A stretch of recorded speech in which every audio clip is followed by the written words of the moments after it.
Deputy CM గారు, గౌరవ deputy CM గారు. అధ్యక్ష, గౌరవ సభ్యులు సాధ్యమైనంత వరకు సభను తప్పుదోవ పట్టించడం కోసమే ప్రయత్నం చేస్తూ ఉన్నారు. పదే పదే సరే హరీష్ రావు గారు చెప్పారంటే రాజకీయం కోసం చెప్తా ఉన్నారు అనుకోవచ్చు.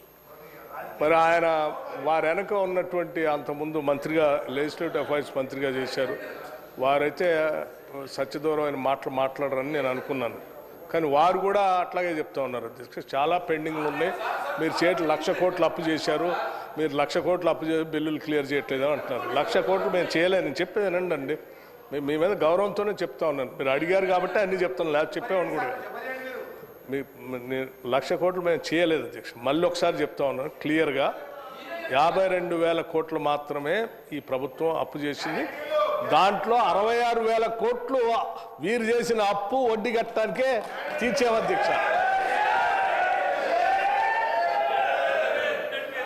వీరు చేసిన అప్పుకి ప్రిన్సిపల్ అమౌంట్, వారు చేసుకొచ్చిన అప్పు ప్రిన్సిపల్ అమౌంట్కి ఆ వడ్డీకి కలిపి 66,000 కోట్లు మేము ఈ 10-11 నెలల్లో కట్టాము అధ్యక్ష. ఒకసారి ఆలోచన చేయండి, ఈ రాష్ట్ర విభజన జరిగినప్పుడు సంవత్సరం మొత్తానికి అప్పులు, ప్రిన్సిపల్ అమౌంట్, లేకపోతే ఇంట్రెస్ట్ అన్నీ కలిపి సంవత్సరం మొత్తానికి 6,400 కోట్లే ఎంత ఉండే కట్టడానికి.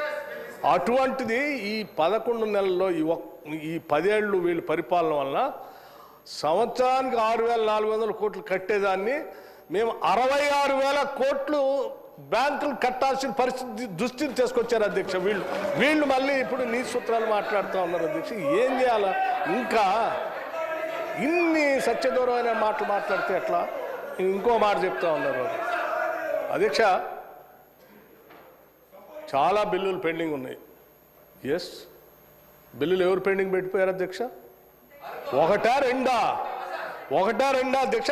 40,000 కోట్ల రూపాయలు, 40,000 కోట్ల రూపాయలు పెండింగ్ పెట్టిపోతే మేము మీరు తెచ్చిన అప్పులకి వడ్డీ అసలు 66,000 కోట్లు ఆ అప్పుకి డబ్బులు కడుతూ మీరు ఈ పెట్టిపోయిన 40,000 కోట్ల బిల్లులు పెండింగ్ కూడా డబ్బులు కట్టుకుంటూ వస్తూ ఉన్నాం. అర్థమైంది? ఆ అప్పు వడ్డీ 66,000 కోట్లు ఆడగట్టాము. ఇక్కడ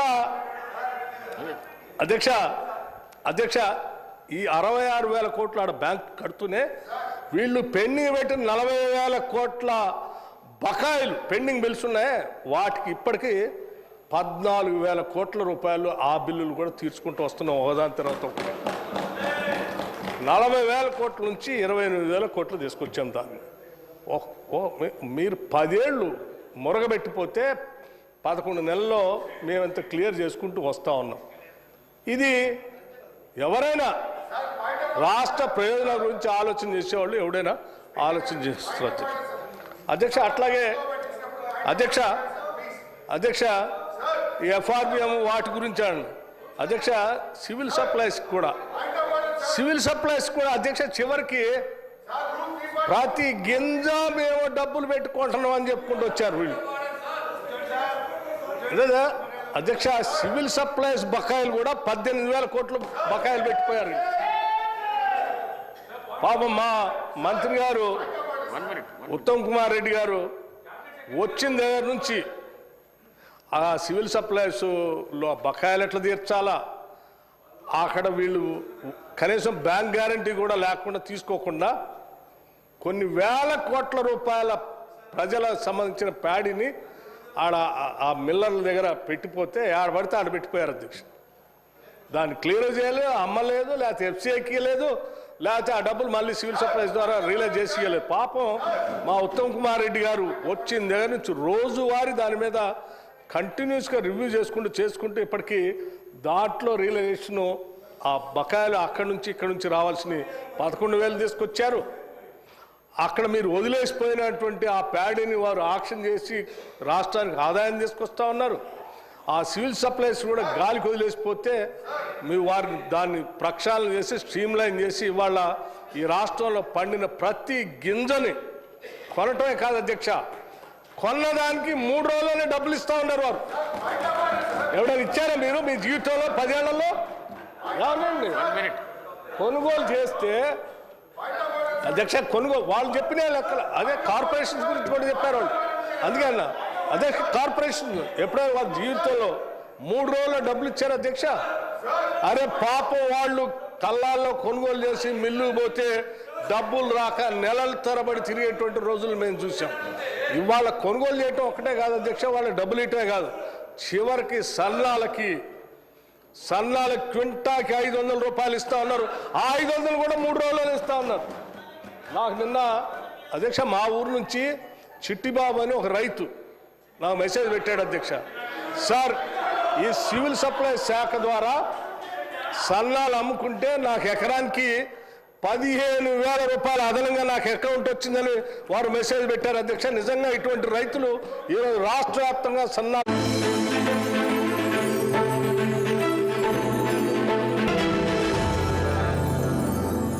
ట్రెండింగ్ వస్త్రాలను, నాణ్యమైన బంగారు ఆభరణాలను అతి తక్కువ ధరలకే అందించడంలో పేరుగాంచినది చెన్నై షాపింగ్ మాల్ ఇప్పుడు మన విజయనగరంలో రేపే గొప్ప ప్రారంభం. Grand exhibition offer. వజ్రాలకి మాత్రం డబ్బులిచ్చి వజ్రాభరణాలు తీసుకోండి. మీ లలిత జ్యువెలరీలో హైదరాబాద్ లోని సోమాజిగూడలో మాత్రమే. డిసెంబర్ 11 నుండి జనవరి 1 వరకు ఏ వజ్రాభరణాలకు తరుగు లేదు, మజూరీ లేదు. క్యారెట్ కు 4,000 డిస్కౌంట్ ఉంది.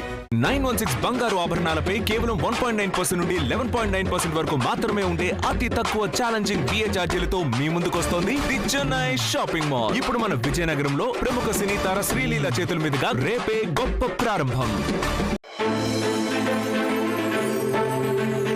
వాళ్ళంతా మేము ఎప్పటికప్పుడు డబ్బులు కట్టుకుంటూ ఆ ప్రభుత్వాలు వస్తే వీళ్ళేం చేశారు అధ్యక్ష, వీళ్ళేం చేశారు, ఉచిత కరెంటు మేము ఇస్తున్నామని వీళ్ళు ఏదో డాంబికాలు పోయి ఏమైనా డబ్బులు కట్టారా, డిస్కౌంట్ కంటే డబ్బులు కట్టలేదు అధ్యక్ష. వాళ్ళకు 18,000 కోట్లు బకాయిలు పెట్టిపోయారు. అసలు అధ్యక్ష ఏనండి మేము చేస్తున్నాం ఈరోజు ప్రతి నెల టంచన్గా ఇప్పుడు 11,000 కోట్ల రూపాయలు డిస్కమ్లకి ఎనర్జీ శాఖ సంబంధించి రైతులకి ఇచ్చే సబ్సిడీ డబ్బులు మేము కట్టాం. అంతేకాదు ఉచితంగా మేము ఇచ్చాము. రైతులు పంట పండి ఉచితంగా యాడిచ్చారు, మీరు ఇచ్చారా? ఇవ్వటం అంటే మీరు డబ్బులు కడితే కదా ప్రభుత్వం నుంచి, ఇవ్వలేదు కదా ఉచితంగా. ఆ పెండింగ్ పెట్టి మా మీద పెట్టిపోయారు. వచ్చిన తర్వాత మళ్ళీ మేమే కట్టాం. అంటే మీ 10 ఏళ్ళు ఉచితంగా కరెంట్ అని చెప్పిన దాన్ని కూడా మేమే బిల్లులు కడతా ఉన్నాం. అంటే మేము ఇచ్చినట్టే అది కూడా. ఇవాళ కూడా మేము ప్రతి నెల వాళ్ళ డబ్బులు కడతా ఉన్నాం, ఎక్కడ పెండింగ్ ఉంచట్లేదు. అంతేకాదు అధ్యక్ష రైతులతో పాటు ఉచితంగా 200 యూనిట్లు ఇస్తామని చెప్పి వాళ్ళకు కూడా ప్రతి నెల డబ్బులు కట్టుకుంటూ వెళ్ళిపోతా ఉన్నాం అధ్యక్ష. అదొక్కటే కాదు, ఇండస్ట్రీకి 3,000 కోట్లు బకాయిలు పెట్టిపోయారు. బకాయిలు అన్నారు కదా, నేను చెప్తా ఉన్నాను, మీరు ఇండస్ట్రీకి బకాయిలు పెట్టిపోయారు అధ్యక్ష. చివరికి విద్యార్థులు తినేటువంటి రెసిడెన్షియల్ స్కూల్స్ లో ఉన్న హాస్టల్ బిల్స్ కూడా అధ్యక్ష, భోజనాలు పెట్టేదాన్ని కూడా బకాయిలు పెట్టిపోయారు, డబ్బులు వేయలేదు. పోనీ ఏమన్నా డబ్బులు పెంచారు, అది భారమైంది ఇవ్వలేకపోయినట్టు అది కాదు అధ్యక్ష. 10 ఏళ్ళు రాష్ట్రంలో అన్ని రకాల ధరలు పెరిగినప్పుడు కూడా కాంట్రాక్టులకి వాళ్ళకి మాత్రం ప్రతి సంవత్సరం లెక్క కట్టి ఆ ఎస్కలేషన్ రేట్లు ఇచ్చారు అధ్యక్ష. కానీ మధ్యాహ్నం పూట పేదవాళ్ళు తినడానికి వచ్చేదాని లెక్కలు మాత్రం ఈ 10 ఏళ్ళు ఎప్పుడు లెక్కలు కట్టలే. ఆ ధరలకు అనుగుణంగా ఛార్జీలు పెంచుకొని వదిలేసి పోతే మీరు ఇచ్చినటువంటి ధరలకి సరైన సరుకులు రాక, ఆ డబ్బులు సరిపోగా, ఆ కాంట్రాక్టర్ ఏదో పెట్టాలి కాబట్టి ఇచ్చిన డబ్బులకు సరిపోయే కూరగాయలు లేక వదిలేసిన కూరగాయల్లో, పనికిరాని కోడిగుడ్లలో లేకపోతే ఆ బియ్యం ఇవి తీసుకొచ్చి వండి పెడితే ఆ దెబ్బకి వాళ్ళ పాప అనారోగ్యానికి గురై పేద విద్యార్థులు ఇబ్బంది పడుతుంటే మేము ఆలోచన చేసాం అధ్యక్ష. మేము ఆలోచన చేసాం ఎందుకు ఈ సమస్యకు మూలం అంటే డబ్బులు సరిపోక కూరగాయలు అయ్యి ముక్కిపోయిస్తున్నారని రేటు 40% ఒకటేసారి 40% పెంచడమే కాదు, 200% హాస్పిటల్ ఛార్జెస్ కూడా పెంచడమే కాదు, మీరు వదిలిపెట్టిపోయిన బకాయిలన్నింటినీ కూడా అనాపైస్తో సహా లెక్కగట్టి ఆ బిల్స్ అన్ని క్లియర్ చేసి పెంచిన బిల్స్కి డబ్బులు ఇచ్చుకుంటూ పోతాను. ఇది అధ్యక్ష మాకున్న నిబద్ధత. పెండింగ్ బిల్లులట వాళ్ళట చెప్తా ఉన్నారు. ఎట్లా అధ్యక్ష 40,000 కోట్ల రూపాయలు పెండింగ్ బిల్లులు పెట్టిపోయి మళ్ళీ తిరిగి వచ్చి తగుదనమ్మా అని ఆడ కూర్చొని మాట్లాడుతూ ఉన్నారు. సరే, అది హరీష్ రావు గారు మాట్లాడారంటే ఐ కెన్ అండర్స్టాండ్. ఎందుకంటే వారికి ఎప్పుడు నిజం చెప్పే అలవాట్లేదు. వారు ఎప్పుడు అవాస్తవాల్ని, సత్యదూరాన్ని మాటల్ని, ప్రజల్ని రాజకీయం కోసమే అన్ని మాట్లాడతారు. కాబట్టి సరే, వారు రాజకీయ లబ్ధి కోసం మాట్లాడుతున్నారులే అనుకున్నా. లెజిస్లేటివ్ అఫైర్స్ మినిస్టర్గా పనిచేశారు అధ్యక్ష ప్రశాంత్ రెడ్డి గారు. వారు ఎప్పుడు అట్లా మాట్లాడరు, వారు కూడా మాట్లాడుతున్నారు. వారు వెనక కూర్చొని మీరు కూడా ఎందుకు అధ్యక్ష అట్లా తయారవుతారు?